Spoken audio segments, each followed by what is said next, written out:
Trading শেখা কি খুবই কঠিন? আপনারা অনেকে মনে করেন যে ট্রেডিং শেখাটা আসলে খুবই হার্ড অ্যান্ড এটা আপনারা অনেকে বলেন যে ১-২ দিনে আমরা ট্রেডিং শিখতে পারবো না, তো শিখার লাভ নাই। আমরা কোনো না কোনো একটা ছাপড়ি টিকটকার ধরবো অ্যান্ড আমরা বাঁশ খাবো, দেন আমরা ট্রেডিংকে গালি দিব, শেষ, এটাই ট্রেডিং। না ভাই, ট্রেডিং শেখা হার্ড না। ট্রেডিং শেখা একদমই ইজি এবং ট্রেডিংয়ের প্রত্যেকটা টপিক একদমই সহজ। জাস্ট বেশি না, আপনি জাস্ট ২ থেকে ৩ মাস প্রত্যেক দিন ২০ মিনিট করে আপনি সময় দেন, বেশি না, ২ থেকে ৩ মাস আপনি প্রত্যেক দিন ২০ মিনিট করে সময় দেন, দেখবেন আপনি কতটুকু শিখতে পারেন অ্যান্ড নিজেই আপনি রিয়েলাইজ করবেন যে আপনি কতটুকু অ্যাডভান্স হয়েছেন এই ট্রেডিংয়ে। ঠিক আছে? সো এখনও সময় আছে।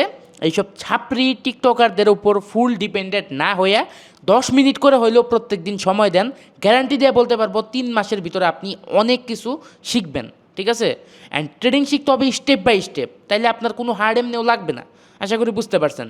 অ্যান্ড যেই সব টিকটকের ছাপরি ট্রেডাররা আছে ওদের দয়া করে অ্যাভয়েড করার চেষ্টা করবেন।